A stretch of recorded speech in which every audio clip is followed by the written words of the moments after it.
नमस्कार विद्यार्थी मित्रांनो, स्कॉलरशिप आणि बरंच काही या आपल्या यूट्यूब चॅनलमध्ये तुम्हा सर्वांचं मनापासून स्वागत.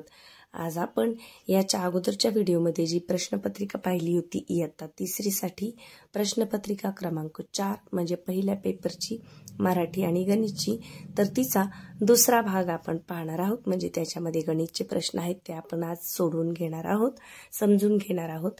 त्याच्या आधी एक छोटीशी रिक्वेस्ट, जर चॅनलवर नवीन असाल तर चॅनलला सबस्क्राईब करा, म्हणजे अभ्यासाचे असे छान छान व्हिडिओ तुम्हाला पाहायला मिळतील. आणि अगोदरचे व्हिडिओ पाहिले नसतील ते सुद्धा नक्की पहा.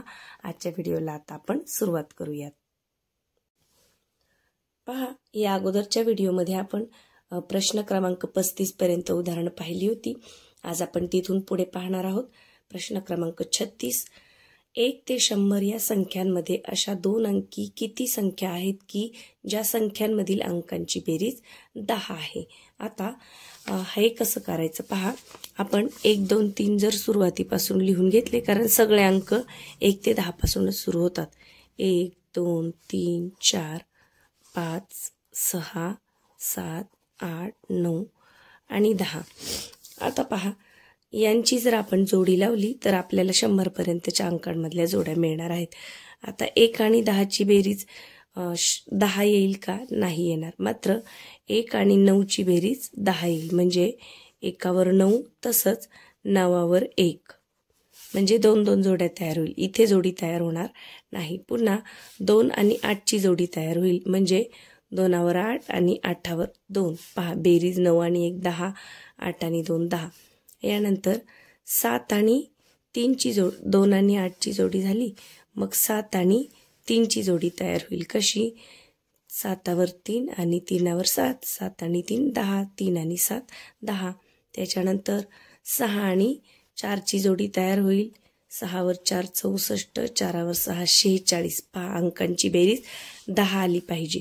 आणि 5वर 5. मग आता 5वर 5 55 आपल्याला एकदाच लिहावे लागतील, कारण हे 5 इकडे लिहिले तरी पुन्हा 55 हाच अंक तयार होणार आहे. म्हणजे किती जोड्या झाले पहा.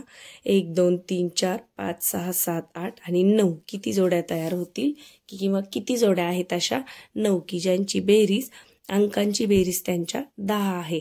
आता आपण 1 ते 100 अंक न लिहिता याप्रमाणे मी तुम्हाला जोडी लावून दाखवलेलं आहे. अगदी सोपं आहे. अशा प्रकारचा प्रश्न केला तर थोडंसं जर तुम्ही एखादी युक्ती वापरली तर तुम्हाला अशी उत्तरं सहज मिळणार आहेत. पहा, 9 जोड्या तयार होतात किंवा 9 जोड्या आहेत. पहा, 9 संख्या आहेत अशा. पर्याय क्रमांक 3 हे आहे तुमचं उत्तर.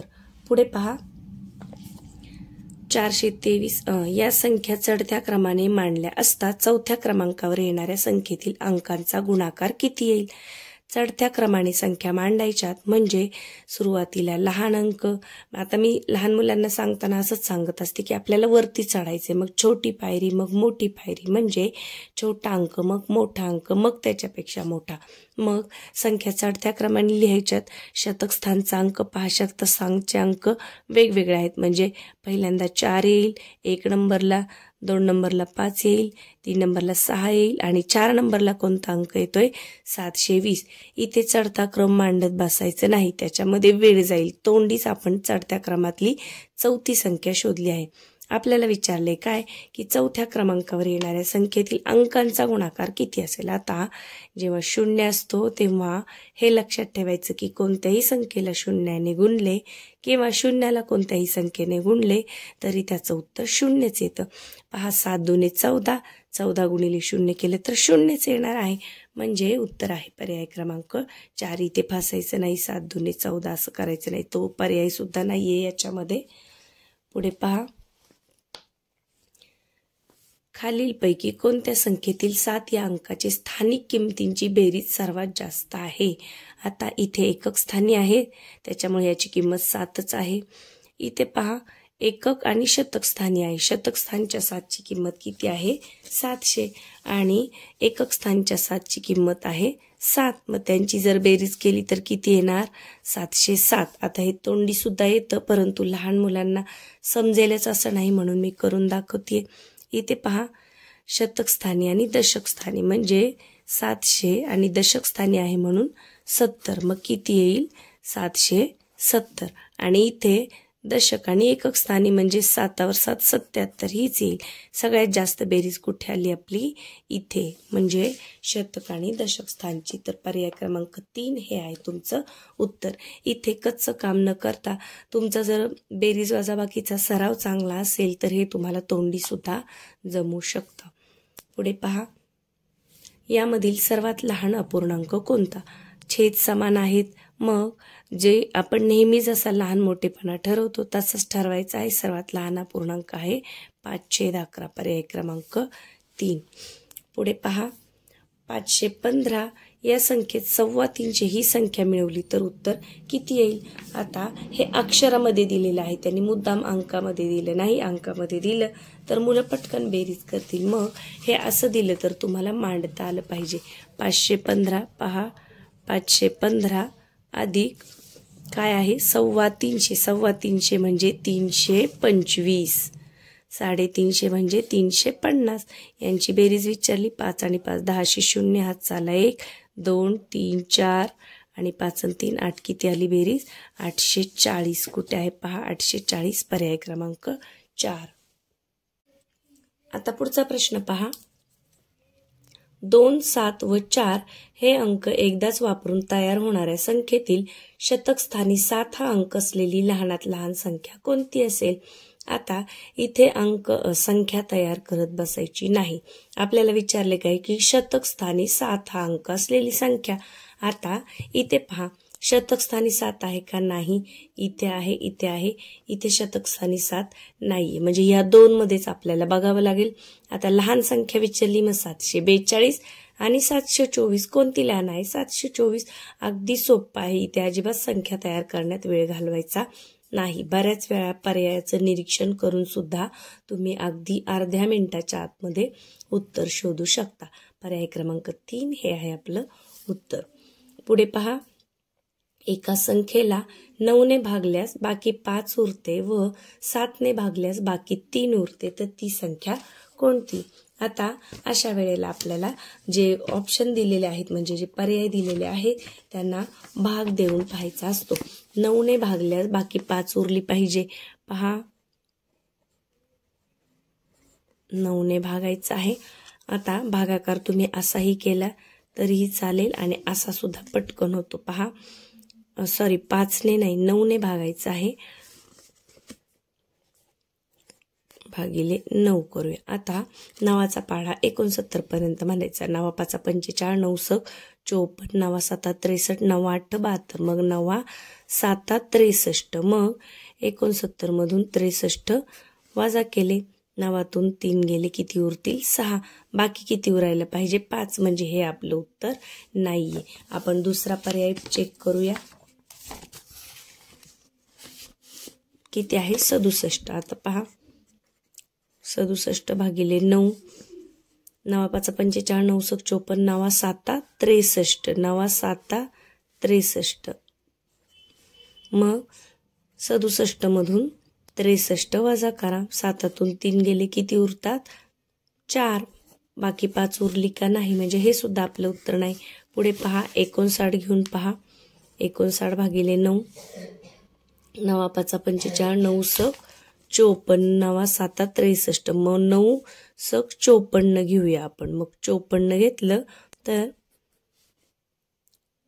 59 मधून 54 वजा करूया. 9तून 4 गेले, बाकी किती उरली? 5. आणि यालाच आता आपण 7ने भागून पाहूया. त्यांनी काय सांगितले? 7ने भागल्यास बाकी 3 उरते. आता 7ने भागूया. 7चा पाडा म्हणा.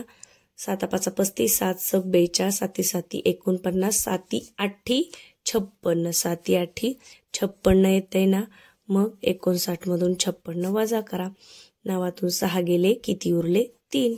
म्हणजे हीच आहे ती संख्या. 59ला 9ने भागलं तर बाकी 5 उरते आणि 7ने भागलं तर बाकी 3 उरते. आता असा भागाकार तुम्हाला नाही जमला तर तुम्ही असा भागाकार करून जरी उत्तर केलं तरी चालेल. पहा, 9 6 54, 5 उरले. आपल्याला 5च बाकी हवी होती आणि 7ने भागा. 7 5 35, 7 6 42, 7 7 49, 7 8 56, 7 8 56. मग 9तून 6 गेले 3, बाकी 3 उरले. म्हणजे 7ने भागलं तर बाकी 3 उरते, 9ने भागलं तर बाकी 5 उरते. हाच भागाकार या पद्धतीने शॉर्टकट करून करता येतो. तर याची जर तुम्ही थोडासा सराव केला तर हेही तुम्हाला जमणार आहे. तर आपलं उत्तर काय आहे? पर्याय क्रमांक 3. पुढे पहा, 13°/21 हा अपूर्णांक अंकात कसा लिहाल? अगदी सोपा आहे. 13° आणि छेद किती? 21. पहा, 13°/21 इथे 20 आहे. 13°/21 पर्याय क्रमांक 4. पुढे 3 मीटर 3 सेमी बरोबर किती सेमी? आता मीटरचं सेंटीमीटर करायचं. 1 मीटर बरोबर 100 सेंटीमीटर. मग 3 मीटर बरोबर 300 सेंटीमीटर. आणि हे 3 अजून म्हणजे 303 कुठे आहे? पहा, 303 पर्याय क्रमांक 2. तुमचं मीटर, सेंटीमीटर, किलोग्रॅम, ग्रॅम हे तोंडपाठ असलं पाहिजे. म्हणजे अशा उदाहरणांना कच्चं काम करत बसावं लागत नाही आणि आपला वेळ सुद्धा वाचतो. पुढे पहा, क्ष अधिक 17 अधिक 17 अधिक 17 अधिक 17 बरोबर 17 गुणिले 9. तर क्ष बरोबर किती? आता काही विद्यार्थ्यांना हे क्ष म्हणजे काय हे कळत नाही. तर इथं कोणता अंक आहे तो आपल्याला शोधायचा आहे. तर त्या अंकाऐवजी कोणतंही अक्षर दिलं जातं. क्ष देतील, म देतील.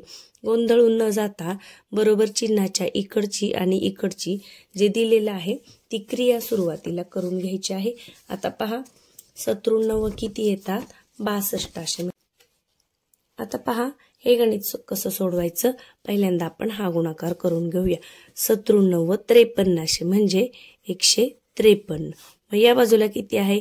17 अधिक 17 अधिक 17 अधिक 17 म्हणजे 4 वेळा 17 मिळालं. म्हणजे 17 एके 17, 17 दुने 34, 17 त्रिके 51, 17 चौक 68. आणि आपल्याला फक्त क्षची किंमत माहीत नाही. म्हणजे अजून एक संख्या आहे.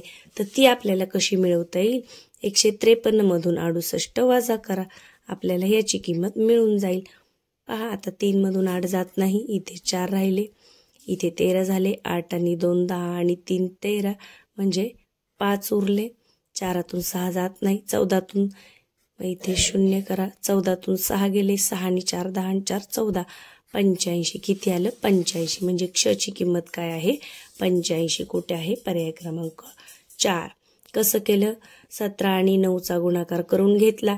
तो आला 153. मग 17 4 वेळा आहे म्हणजे 17 चौक 68. आणि मग 153 मधून आपण ही संख्या वजा केली आणि आपल्याला ह्याची किंमत मिळाली. पुढे जाऊयात.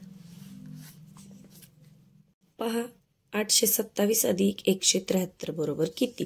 आता बेरीज करून घेऊ. 7 आणि 3 10 0 हात झाला 1. 7 आणि 3 10 0 हात झाला 1. 8 आणि 2 पुन्हा 10 किती आली? एकक, दशक, शतक. इथे स्वल्पविराम द्या म्हणजे 1000. तर 1000 म्हणजे पहा, इथे आता 1000 तुम्हाला कुठे दिसत नाही. 10 दशक.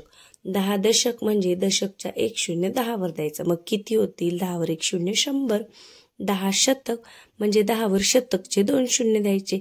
10 वर 2 शून्य म्हणजे होईल 1000. म्हणजेच आपलं उत्तर आहे पर्याय क्रमांक 2. आता 10 एकक म्हणजे 10च आणि 10,000 म्हणजे 10 वर अजून 3 शून्य येतील. तर असं नाही.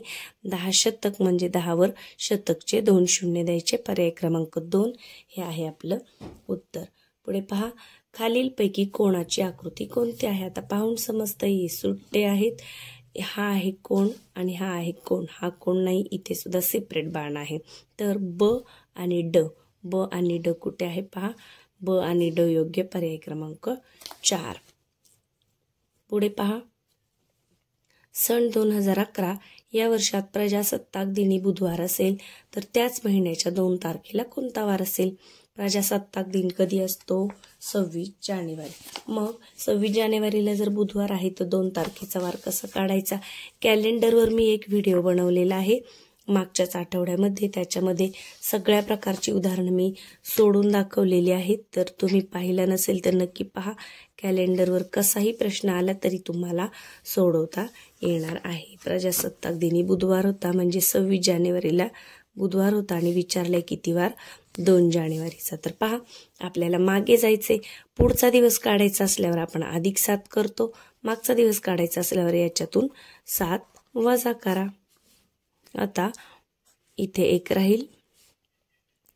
7 आणि 3 10 आणि 6 16 म्हणजे 9. 19 तारखेला पण कोणता वार येईल? बुधवार. यानंतर याच्यातून पुन्हा 7 वजा करा. 7 8 9 म्हणजे 2 उरले. 12 तारखेला सुद्धा कोणता येईल? बुधवार. पुन्हा 7 वजा करा. 7 8 9 10 11 12. 5 तारखेला पण कोणता वार येईल? बुधवार येईल. मग 4ला 3ला आणि 2ला बुधवार. मग त्याच्या अगोदर कोणता येईल? बुधवारच्या अगोदरचा वार घ्यायचा आहे आपल्याला. बुधवारच्या आधी येईल मंगळवार. मग इथे येईल सोमवार आणि 2 तारखेला कोणता वार येईल? रविवार. कसं काढलं पहा. आपण दिलेली जी तारीख आहे प्रजासत्ताक दिन म्हणजे 26 जानेवारी, त्याच्यातून आपण 7 वजा केले. मागचा वार निघाला 7 दिवसांनी, तोच वार असतो म्हणून पुढे जायचं असल्यावर 7 अधिक करायचे. मागची तारीख काढायची असल्यावर 7 वजा करायचे. मग 7 7 वजा केले. आपल्याला 5 तारखेचा वार मिळाला. मग ह्याच्यातून आपल्याला 7 वजा करता येणार नाही. मग 5चा मिळालाय. मग 5ला जर बुधवार होता तर 4ला मंगळवार होता, 3ला सोमवार होता आणि 2 तारखेला कोणता वार होता? रविवार होता. पहा, पहिलाच पर्याय आहे तुमचं उत्तर. तर कॅलेंडर आणि रांगेतील स्थान हे महत्त्वाचे घटक आहेत आणि याच्यावर मी सेपरेट मागच्याच आठवड्यामध्ये व्हिडिओ बनवलेला आहे. तुम्ही नक्की पहा, त्याचा तुम्हाला खूप फायदा होईल. पुढे जाऊया. पुढे पहा. मंगेशने प्रत्येकी 1.5 रुपयांच्या 3 पेन्सिली व ₹14.5 रुपयांचा 1 पेन खरेदी करून दुकानदाराला 50 रुपये दिले तर त्याला किती रक्कम परत मिळेल? आता सुरुवातीला आपल्याला मांडून घ्यावं लागेल. पहा, 1.5 रुपये म्हणजे 1 रुपया आणि 50 पैशाच्या 3 पेन्सिल घेतल्यात. 3 0 0, 3 5 15 5, 7 झाला 1, 3 1 3 आणि 1 4 आणि 1 2 2 घरानंतर दशांश चिन्ह म्हणजे 4.5 रुपयाच्या किती झाल्या? 3 पेन्सिल झाल्या आणि ₹14.5 रुपयांचा 1 पेन खरेदी केला. आता 14.5 म्हणजे 13 रुपये आणि किती? 75 पैसे. कारण 100 पैशांचा 1 रुपया होतो म्हणून 14.5 म्हणजे किती? 75 पैसे. 13 रुपये आणि 75 पैसे. मग 4 रुपये 50 पैसे त्याच्यामध्ये मिळवायचे. आता अशी बेरीज करताना नेहमी हे जो पॉईंट आहे तो एकाखाली एक आला पाहिजे. आता बेरीज करा. 5 अशी 5, 7 आणि 5 किती होतात? 7 आणि 3 10 आणि 2 12 अशी 2, हात झाला 1. इकडे पहा, 4 आणि 4 8 आणि 1 18 रुपये 25 पैसे. तर पहा, 18 रुपये आणि 25 पैसे इतकी त्याची खरेदी होईल आणि त्याने किती दिले दुकानदाराला? 50 रुपये. तर आपल्याला 50 रुपयामधून 18 रुपये आणि 25 पैसे वजा करायचे. मग आता हे 25 असे खाली ठेवायचे नाही. वरती इथे काहीच नाही म्हणजे तिथे आपल्याला 0 द्यावा लागेल. मग आता यांची वजाबाकी करायची. 0तून 5 जात नाही, मग हातचा घ्यायचा. इथे सुद्धा नाही, इथे सुद्धा नाही, मग इकडून घ्यायचं. मग इथे 4 राहतील. तो सुरुवातीला इथे येईल 10 होतील. परत इथून इकडे येईल म्हणजे इथे 9 राहतील. इथे 10 झाले. परत शेजारी जायचं म्हणजे इथे 9 राहतील. इथे किती झाले? 10. 10तून 5 गेले उरले 5. 7तून 2 गेले उरले 9तून 2 गेले उरले 7. त्यानंतर 9तून 8 गेले उरला 1. हा पॉईंट आहे तिथे देऊन टाकायचा आणि 4तून 1 गेला उरले 3 म्हणजे 31 रुपये आणि 75 पैसे त्याला परत यायला हवे. तर कुठे दिले पहा? 31 रुपये 75 पैसे. पर्याय क्रमांक 4.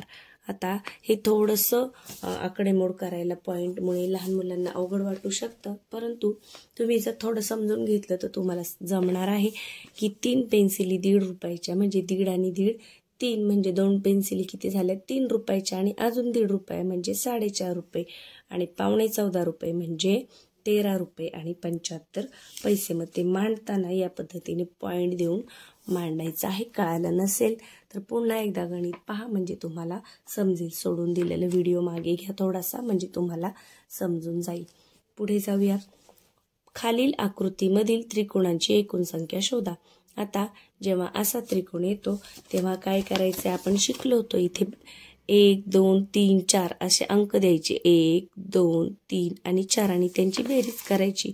पहा, 1 अधिक 2 अधिक 3 अधिक 4, 4 आणि 3 7 आणि 7 आणि 2 9 1 10. किती त्रिकोण तयार होतील? 10. पर्याय क्रमांक 3. पुढे जाऊयात. 64 भागिले 8 अधिक 164 बरोबर किती?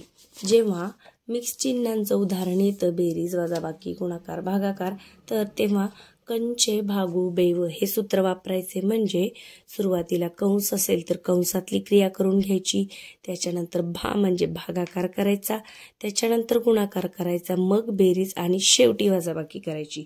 आता इथे आपल्याला कंस तर दिलेला नाही पण भागाकार आहे, मग पहिल्यांदा भागाकार करून घ्या. 64 भागिले 8, मग कसं करणार? 8 8 64 म्हणजे 8 येणार, अधिक किती दिले? 164. 8 अधिक 164, मग यांची सरळ सरळ बेरीज केला. आपण काय केलं? असं होतं ना, 64 भागिले 8 अधिक 164. तर आपण याचा भाग देऊन घेतला आणि आलेलं जे उत्तर आहे ते इथे लिहिलेलं आहे. 8 8 64. आता यांची सरळ सरळ बेरीज करा. 8 आणि 4 12, 2 हातचाला 1, 6 आणि 1 7, 1 1 172. असं नाही जमली आडवी बेरीज तर या पद्धतीने उभी मांडून करा. 8 आणि 4 12, 2 हातचाला 1, 6 आणि 1 7, 1 1 172. पण आडवी बेरीज सुद्धा करायला शिका. एककमध्ये एकक मिळवायचा, दशकमध्ये दशक मिळवायचा. हातचाला तर इथे द्यायचा किंवा इकडे द्यायचा आहे. 172 कुठं आहे पहा? पर्याय क्रमांक 2. पुढे जाऊया. 21/25 अधिक 9/25 वजा 10/25 बरोबर किती? जेव्हा छेद सारखेच असतात तेव्हा आपण जसं नेहमी क्रिया करतो तशीच क्रिया करून घ्यायची आहे. पहा आता सुरुवातीला आपण बेरीज करूया. 21 अधिक 9 किती येईल? 21 आणि 9 होतात 30, मग 30/25 येईल आणि वजा 10/25. छेद तसंच राहून द्यायचा आहे. 10तून 30मधून 10 गेले किती उरतात?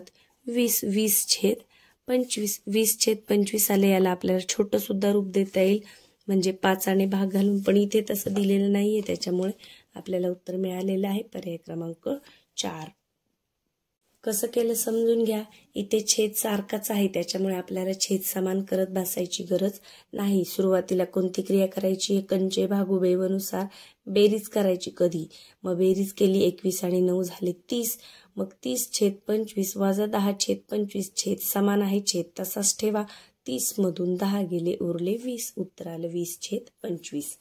पुढे आयताचे टिंब कोण काटकोन असतात? तर आयताचे 4 कोण काटकोन असतात. कारण आयत कसा असतो पहा, काटकोन म्हणजे 90 अंशाचा कोण. जो कोण 90 अंशाचा असतो त्याला काटकोन म्हणतात. हा आहे आयत.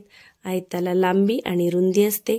आयताच्या समोरासमोरील बाजू समान असतात. ही आहे लांबी, ही आहे रुंदी. तर हा जो कोण आहे तो असतो 90 अंशाचा आहे. सगळे कोण म्हणजे आयताचे 4 कोण हे काटकोन असतात.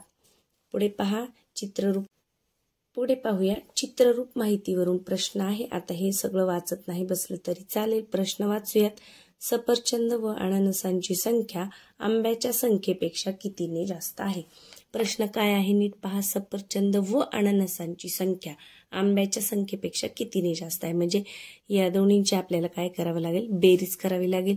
आता ही आहे सफरचंद. अननस किती आहे? 5 3 आणि 3 6, 6 आणि 3 9 10 11. म्हणजे सफरचंद आणि अननस मिळून किती आहेत? 11 आहेत. मांडून ठेवा. मांडले नाही मनात ठेवलं तरी चालेल. आंबे किती आहेत? 3 आणि 3 6 7 8. 8 आहेत. म्हणजे कितीने जास्त आहे? 8 9 10 11. 3ने जास्त आहे. कसं केलं? पहिल्यांदा आपण बेरीज करून घेतली आणि मग पाहिलं कितीने जास्त आहे. पर्याय क्रमांक 2 हे आहे तुमचं उत्तर. अशा प्रश्नांमध्ये नेमकं काय विचारले हे विद्यार्थ्यांना कळालं पाहिजे आणि प्रश्नपत्रिकांचा जास्तीत जास्त सराव केला. प्रत्येक प्रकारचा प्रश्न एकदा तुमच्या हाताखालून गेला की मग परीक्षेमध्ये कोणताही प्रश्न आला तरी तुम्हाला तो लगेच सोडवता येतो. पुढे पहा अर्धा लिटर अधिक पाव लिटर बरोबर किती मिलीलिटर? रिकामी चौकट द्यायची विसरली. अर्धा लिटर म्हणजे 500 मिलीलिटर आणि पाव लिटर म्हणजे 250, म्हणजे किती झाले? 750 750 मिलीलिटर कुठे आहे पहा, कारण 1 लिटर बरोबर 1000 लिटर आहे. पर्याय क्रमांक 4 हे आहे तुमचं उत्तर. पुढे जाऊया. शाळेच्या मैदानावर इयत्ता 3रीच्या मुलांच्या प्रत्येकी 50 याप्रमाणे 8 रांगा आहेत व 4थीच्या मुलांच्या 20 याप्रमाणे तेवढ्याच रांगा आहेत, तर मैदानावर एकूण मुले किती? तेवढ्याच म्हणजे 8च रांगा आहेत. आता 3रीच्या मुलांच्या प्रत्येकी 50 याप्रमाणे 8 रांगा आहेत, मग 50 गुणिले 8 करा, 8 पंचे 40 म्हणजे 400 झाले.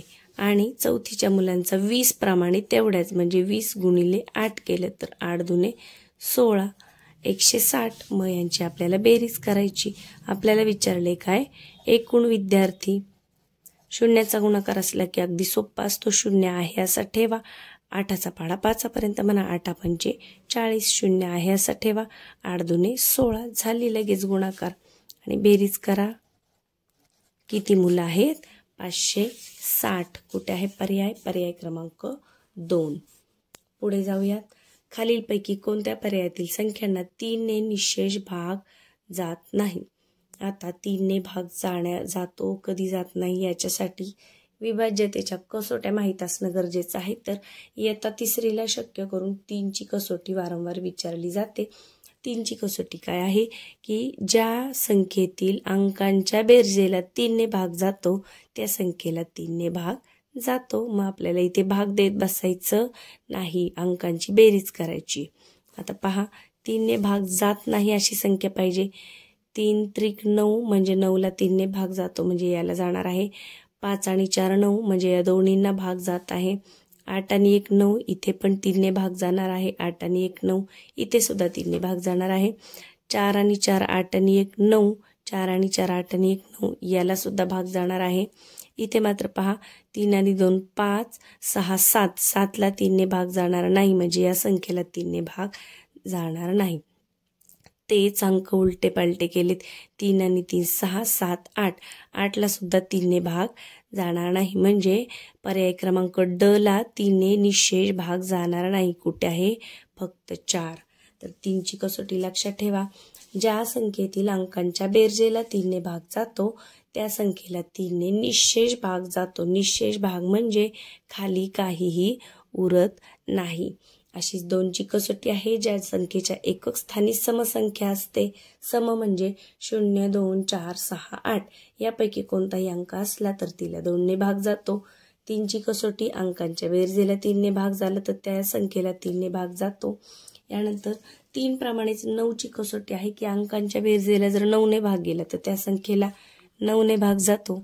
आता विभाज्यतेच्या कसोट्या 5वी पासून सुरू होतात, परंतु या एका कसोटीवर 3रीला प्रश्न विचारला जातो. आणि एखाद्या संख्येला 5 ने केव्हा भाग जातो? जेव्हा एकक स्थानी 0 किंवा 5 असेल तरच तिला 5 ने निशेष भाग जातो. इथे विचारले कशाने भाग जात नाही? आपण बेरीज केली अंकांची. ज्याची बेरीज 3च्या पहाड्यातील किंवा पट्टीतील आहे त्या संख्येला 3 ने भाग जातो आणि इथे मात्र त्या संख्या येत नाहीये म्हणून आपलं उत्तर आहे पर्याय क्रमांक 2. पुढे जाऊयात.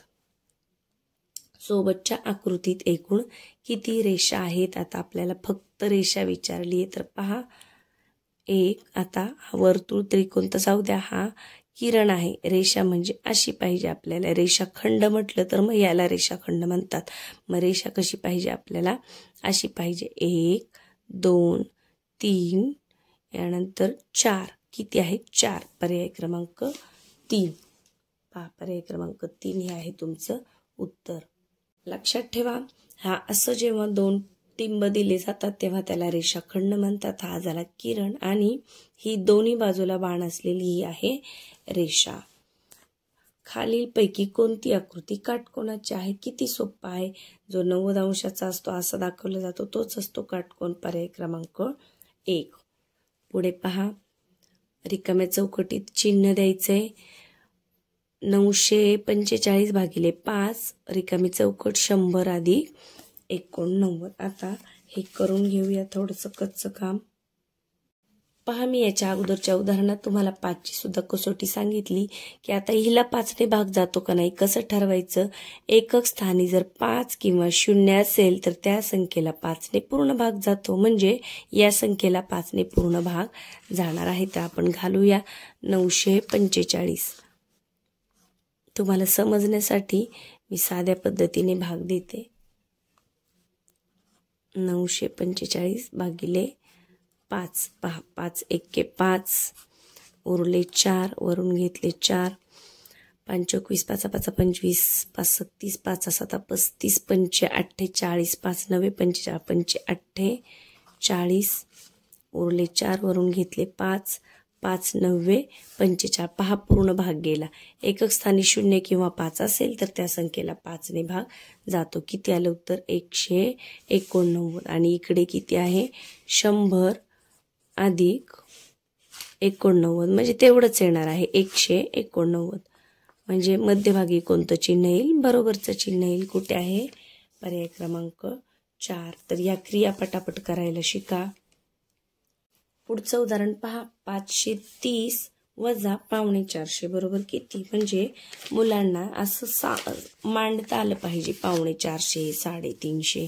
तर 530 पहा, 530 वजा 450 म्हणजे किती? 400ला थोडंसं कमी म्हणजे 375. मग किती वजाबाकी करायची आहे? इथे 2 उरतील. 10तून 5 गेले 5. आता 2तून 7 जात नाही, इथे 4 उरतील, 12 होतील. 7 आणि 3 10 आणि 2 12, म्हणजे इथे 5 उरतील. 4तून 3 गेले 1. किती आलं? 155. कुठे आहे? पहा, पर्याय क्रमांक 2. पुढे जाऊया. एक पेन्सिल व एक पेन यांची किंमत 30 रुपये आहे. जर 2 पेनांची किंमत 40 रुपये आहे तर एका पेन्सिलची किंमत किती? अगदी सोपं आहे. एक पेन्सिल आणि एक पेन यांची किंमत 30 रुपये आहे आणि 2 पेनांची किंमत 40 रुपये आहे. 2 पेनांची किंमत 40 रुपये आहे म्हणजे एका पेना एक मिनिट, हे पहा, 2 पेनांची किंमत 40 रुपये आहे. मग एका पेनाची किंमत किती? 20 रुपये. आणि त्यांनी काय सांगितले? एक पेन्सिल व एक पेन यांची किंमत 30 रुपये आहे. मग 30 मधून जर आपण हे 20 वजा केले तर आपल्याला कशाची किंमत मिळेल? पेन्सिलची किंमत मिळेल. म्हणजे पेन्सिल किती रुपयाला आहे? 10 रुपयाला. पेन्सिल किती रुपयाला आहे? 10 रुपयाला. पर्याय क्रमांक 2. पुढे पाहूया. या संख्या उतरत्या क्रमाने लावण्यास सर्वात शेवटी येणाऱ्या संख्येतील अंकांची बेरीज किती येईल? संख्या उतरत्या क्रमाने लावायच्यात. जसं पायरी चढताना छोटी पायरी अगोदर म्हणजे छोटी संख्या अगोदर, उतरताना सर्वात मोठी संख्या अगोदर, मग त्याच्यापेक्षा छोटी. आता पहा, सर्वात शेवटी कोणती येणार आहे? ज्याच्या शतक स्थानी लहान अंक आहे तीच येणार. इथे 9 8 7 9 9 म्हणजे 9 वाले सगळ्या मोठ्या. 8 आणि 7 मधली सर्वात लहान संख्या कोणती आहे? 7 वाली. 7 शतक स्थानी आहे म्हणजे हीच आहे लहान. 785. या संख्येतील अंकांची बेरीज पहा. 7 आणि तोंडी सुद्धा येईल तुम्हाला, किंवा 785 अंकांची बेरीज करा. 785. 7 आणि 7 14 आणि 15 आणि 5 20. कुठे आहे? पर्याय क्रमांक 4 हे आहे तुमचं उत्तर. उतरत्या क्रमाने इथे लावत बसायचं नाही. तोंडी उतरता क्रम लावा. उतरता क्रमातली शेवटची संख्या विचारली म्हणजे सगळ्यात छोटी संख्या पहा. 9 8 7 9 9. 7 वाली सगळ्यात छोटी आहे. मग तोंडी करा. 7 आणि 7 14 आणि 15, 15 आणि 5 20. पर्याय क्रमांक 4. पुढे जाऊयात. सोबतच्या आकृतीची परिमिती किती असेल? एखाद्या आकृतीची परिमिती म्हणजे तिच्या सगळ्या बाजूंची बेरीज. चौरसाची परिमिती म्हणजे चारही बाजूंची बेरीज. त्रिकोणाची म्हटलं तर तिन्ही बाजूंची बेरीज. मग इथे यांची फक्त बेरीज करायची. तोंडी बेरीज करा.